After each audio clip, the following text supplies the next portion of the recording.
Hello दोस्तों, welcome back to our channel. So friends, आज हम बहुत टाइम बाद वीडियोस एक व्लॉग के फॉर्म में अपलोड कर रहे हैं। टू बी ऑनेस्ट, इतने टाइम बाद वापस आकर थोड़ा सा तो अजीब लग रहा है, लेकिन ये करना ज़रूरी था क्योंकि बहुत टाइम से हम कोई अच्छा सा व्लॉग वीडियो नहीं डाल पाए थे, ना मैं और ना ही मेरे हस्बैंड। सो फाइनली हमने डिसाइड किया कि हम अपने जापान ट्रिप की वीडियोस को एक सीरीज़ के रूप में डालेंगे।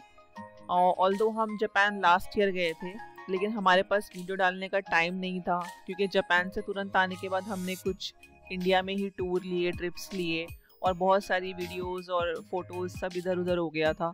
तो सब कुछ चीज़ें कंपाइल करने में और एक वीडियो के फॉर्म में आप लोगों के लिए लेके आने में हमें थोड़ा टाइम लग गया, पर चलो देर से ही सही, फाइनली अब हम लोग कोशिश यही करेंगे कि हम रेगुलरली अपने चैनल पर वीडियोस अपलोड करें।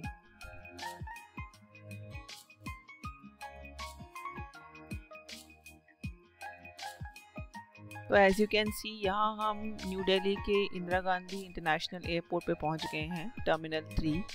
और ये हमारा सामान है, आप देखो हमारे पास 2 सूटकेस और एक्चुअली 3 कार्डबोर्ड के बॉक्सेस थे। तो कुछ हमने बॉक्सेस अपने लगेज के साथ डलवा दिया था बिकॉज़ बॉक्सेस के लिए एक अलग से कुछ सुविधा थी कि आप उधर अपने बॉक्सेस सेंड कर सकते हो अगर कार्डबोर्ड बॉक्सेस पैक्ड हैं और उसके अंदर कोई भी लीकेज वाला सामान नहीं है तो आप दे सकते हो अलग से। तो वो हमने वहाँ सेंड कर दिए थे और ये बैग हमारा बैगेज में जाने वाला था। और बाकी जो हमारे हैंड बैग्स थे, छोटे मोटे कैरी बैग थे, जैसे मेरे पास अपने बेबी का फूड का नैपीज़ का बैग था, तो वो हम अपने साथ प्लेन के अंदर लेके जा सकते थे, इंक्लूडिंग माई बेबीज़ प्रैम, तो वो भी हम ले जा सकते थे।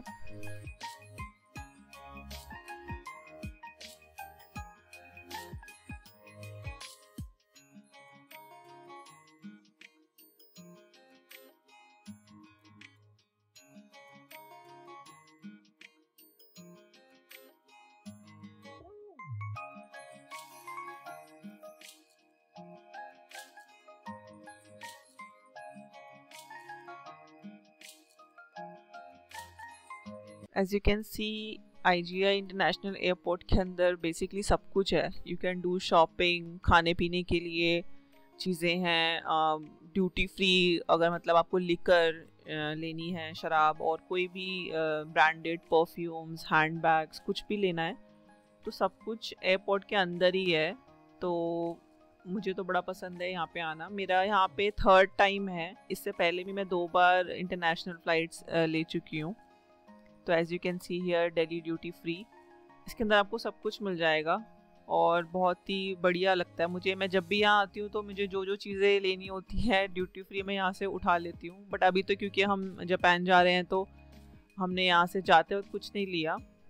हमने प्लान किया कि जब हम वापस आएंगे तो हम यहाँ से थोड़ी बहुत शॉपिंग कर लेंगे मेरी फैमिली के लिए।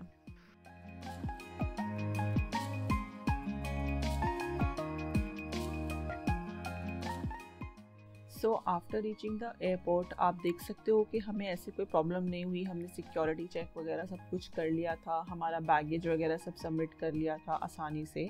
बट ये सब कुछ इतना आसान भी नहीं था, टू बी ऑनेस्ट। और जैसे कि आपने हमारे थंबनेल में देखा होगा कि हमारे साथ एक बहुत बड़ा ही इशू हो गया था शुरुआत में ही ट्रिप की। तो वो ये था कि हम जिस दिन यहाँ पे अभी आपको दिखा रहे हैं वीडियो में, इससे ठीक 1 हफ़्ता पहले हमारी एक्चुअल डेट थी फ्लाइंग की और हम उस दिन यहाँ आए थे एयरपोर्ट, लेकिन due to some documentation issues हम लोगों को वापस जाना पड़ा था और हमारा 1 हफ़्ते से ट्रिप जो था वो डिले हो गया था। तो रीज़न ये था कि मैं क्योंकि इंडियन हूँ तो मेरे पास इंडियन पासपोर्ट है ऑब्वियसली, और मुझे वीज़ा का पूरा प्रोसीजर फॉलो करना था जापान ट्रिप के लिए।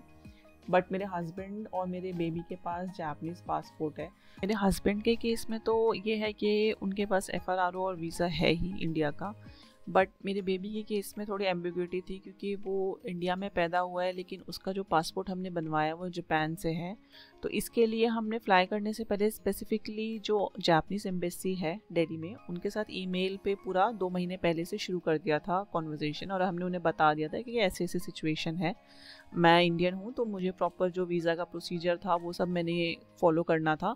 तो वो चीज़ मैंने अपने करा, डॉक्यूमेंटेशंस, फ़ाइल वगैरह पूरी बनती है, जो भी प्रोसीजर होता है वो सब मैंने फॉलो करके अपना वीज़ा ऑन टाइम मेरा आ गया था, कोई प्रॉब्लम नहीं हुई थी और बहुत स्मूथली प्रोसेस हो गया था। लेकिन मेरे बेबी के केस में उन्होंने मुझे ये बोला कि आपको ऐसे कुछ भी करने की ज़रूरत नहीं है और उसके पास जापानीज़ पासपोर्ट है तो उसे फ्लाइंग में कोई दिक्कत नहीं होगी। और हमें भी लगा कि अगर खुद जापानीज़ एम्बेसी ही बोल रही है तो हमें रीअश्योरेंस हो गई कि चलो कोई प्रॉब्लम नहीं होगी, सब कुछ ठीक होगा। लेकिन जिस दिन हम यहाँ पर आए एयरपोर्ट पे और हमने चेकिंग वगैरह करी और अंदर जाने तक भी कोई इशू नहीं हुआ, हम लोग 2-3 चेक्स एक्चुअली क्रॉस भी कर चुके थे। लेकिन जब हम कस्टम चेक पर पहुँचे तो वहाँ पे उन्होंने हमसे 2 डॉक्यूमेंट्स की डिमांड करी मेरे बेबी के केस में। एक उन्होंने बोला कि आपको एक एनओसी देना पड़ेगा क्योंकि हमारा बेबी उस टाइम 14 मंथ्स का था, तो माइनर है, तो इस वजह से उसका एक एनओसी लेना होगा हमें, जो भी हमारा लोकल पुलिस स्टेशन था जहाँ हम रहते हैं, और हम रहते हैं हरियाणा में, तो हमें वहाँ पे हमारे रेजिडेंट्स के जो भी लोकल पुलिस है उनसे एक एनओसी लेना होगा कि बेबी इज़ फ्लाइंग और हम ही उसके पेरेंट्स हैं। इस तरीके से एक एनओसी कम डिक्लेरेशन टाइप का होता है।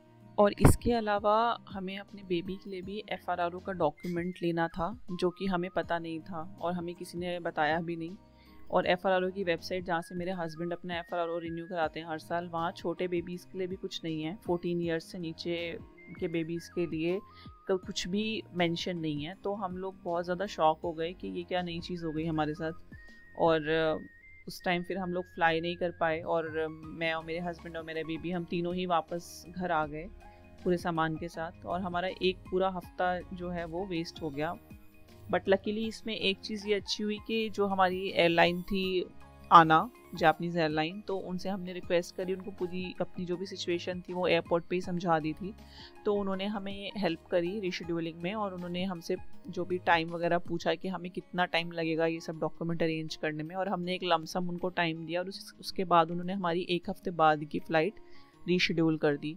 तो वो एक चीज़ हो गई।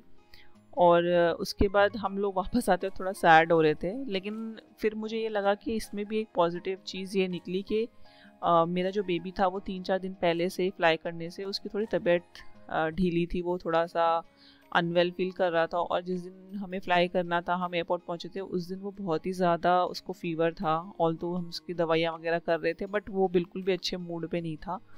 तो फिर मुझे ये लगा कि यार हम वापस जा रहे हैं, हमें बुरा तो लग रहा है, हमारे सारे होटल रिजर्वेशन सब कुछ हमारा हमें रीशेड्यूल करना पड़ गया। लेकिन मुझे एक चीज़ का ये थोड़ा लगा कि चलो इतनी लंबा फ़्लाइट मेरा बेबी कैसे लेता उस फीवर में, और वो भी बिल्कुल मूड में नहीं था। तो मुझे ये लगा कि चलो एक चीज़ अच्छी हुई कि मेरा बेबी को रिकवर करने का टाइम मिल जाएगा।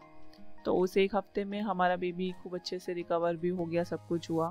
और फिर 1 हफ्ते बाद हम सारे डॉक्यूमेंट्स वगैरह बनवा कर जो भी चाहिए था, और जो भी एफआरआरओ की फ़ीस वगैरह हमने पूरी भरी, फ़ाइन वाइन जो भी लगा, सब चीज़ें लगवा कर हम लोग फाइनली जब आए तो हमें कोई दिक्कत नहीं। उसके बाद हम लोग बहुत स्मूथली फ़्लाइट बोर्ड कर पाए, और मेरा बेबी भी आप देख सकते हो कि कितना एक्टिव है और खुश था अपनी फ़र्स्ट इंटरनेशनल फ़्लाइट में। तो एक ये पॉजिटिव चीज़ थोड़ा सा मुझे लगी इस सब चीज़ों में।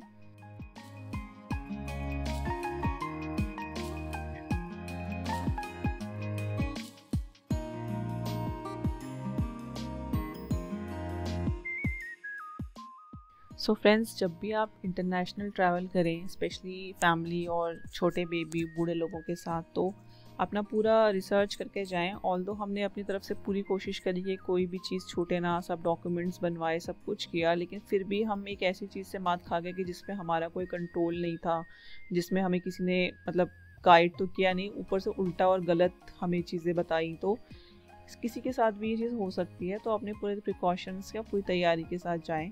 और जापान के लिए स्पेसिफ़िकली जैसे हमने यहाँ पे आना एयरलाइंस चुनी थी, तो मुझे पर्सनली आना बहुत पसंद आई। और हमने उन्हें बताया हमारे साथ एक छोटा बेबी है, तो उन्होंने हमें एक एक्स्ट्रा सीट दी। मेरे और मेरे हस्बैंड के अलावा बीच में एक सीट उन्होंने हमारे बेबी के लिए दे दी, और हम लोग आराम से बड़े कंफर्टेबली बैठ कर गए। और एक्स्ट्रा लेग स्पेस का जो आगे की जो सीटें होती हैं वो बच्चों के लिए रिज़र्व होती हैं, जो फैमिलीज़ बच्चों के साथ फ्लाई करती हैं। तो अगर आप मेंशन कर देते हो वाइल बुकिंग योर टिकट्स कि आपके पास एक छोटा बेबी है, तो आपको ये वाली सीट्स मिल जाती हैं, आपको प्रेफरेंस मिलती है। और अगर आपका बेबी बहुत छोटा है, 1 साल से कम उम्र का है, तो आपको बेबी बैसिनेट भी मिल जाता है, जिसमें आप अपने बेबी को लेटा सकते हो, सुला सकते हो। बट हमारा बेबी 1 साल से ऊपर था तो हमें बेसिनेट की ज़रूरत नहीं थी, तो उन्होंने हमें एक सीट एक्स्ट्रा दे दी जिसमें हमारा बेबी आराम से बैठ के गया और वहीं पे वो सोया। तो ये एक अच्छा लगा। प्लस आना मुझे बहुत बढ़िया लगी हर चीज़ में, उनका खाना, स्नैक्स जो भी उन्होंने हमें दिया, ड्रिंक्स, सब कुछ बहुत अच्छी क्वालिटी का था, सब कुछ बहुत अच्छा लगा। हमारे बेबी के लिए उन्होंने 2 मील्स भी दिए उसमें, ऑल्दो हमारे बेबी ने वो खाया नहीं क्योंकि थोड़ा सा ज़्यादा ही ब्लैंड था वो। तो अगर आप स्पेसिफाई करते हो बेबी के लिए आपको स्पेशल फूड चाहिए तो वो भी दे देते हैं आपको। तो मुझे इस चीज़ में आना बेस्ट लगी। और ड्रिंक्स के लिए आपको जूस, कॉफ़ी, कोल्ड कॉफ़ी, आपका green tea, matcha tea, beer, सब कुछ अवेलेबल था। सब कुछ आपके टिकट में इंक्लूड होता है, खाना, ड्रिंक्स, सब कुछ। तो ये बहुत अच्छा लगा मुझे आना में। और बेबी के साथ फ्लाई कर रहे हो तो यही टिप रहेगी कि आप बच्चों के लिए थोड़े से नए खिलौने जो उन्होंने कभी खेले ना हो, जिनसे जो ट्राई ना किए हों, ऐसे कोई खिलौने रखो नए, तो वो थोड़ा बिजी रहते हैं खिलौनों के साथ। और बेबी के डायपर चेंज, कोई भी अगर ऐसी इमरजेंसी होती है तो कोई प्रॉब्लम नहीं है। वॉशरूम्स जो होते हैं आपका, लैबोरेटरीज होती हैं जो, उसके अंदर काफ़ी अच्छा स्पेस होता है बच्चों के डायपर चेंज के लिए।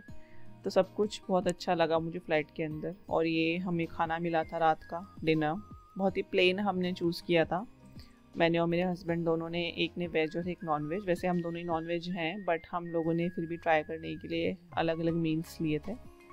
और ये सपोरो बियर जापान से है, तो ये मैंने ट्राई करने के लिए लिया। खाना मुझे बहुत अच्छा लगा, बिल्कुल फ्रेश था सब कुछ, बहुत सिंपल खाना था। और मुझे फ़्लाइट में ऐसे ही खाना पसंद है, ज़्यादा मिर्च मसाले वाला खाना मुझे बिल्कुल पसंद नहीं है, क्योंकि एक तो फ़्लाइट में आप बैठते हो बहुत देर तक, तो वो सब चीज़ों से आपको एसिडिटी और सर दर्द में इशू होता है मुझे तो पर्सनली। इसीलिए मैं हमेशा प्लेन सिंपल खाना, फ्रूट वगैरह लेना पसंद करती हूँ, फ्रूट और वेजीज़। तो हमारा बहुत सही से ये हो गया। और ये मेरा बेबी यहाँ पे खाना खा रहा है। और लास्ट में उन्होंने हमें एक बहुत बढ़िया आइसक्रीम भी दी, तो ये आइसक्रीम खा के हम लोग मस्त सो गए। मेरा बेबी भी आराम से सोया, कोई प्रॉब्लम नहीं हुई। और उसके बाद फिर हम लोग सीधा जापान में लैंड किए और ये मेरा बेबी सो रहा है, बहुत थक गया था खेल के। तो मिलते हैं अब नेक्स्ट व्लॉग में, तब तक के लिए tata, goodbye and like, comment and share. Thank you.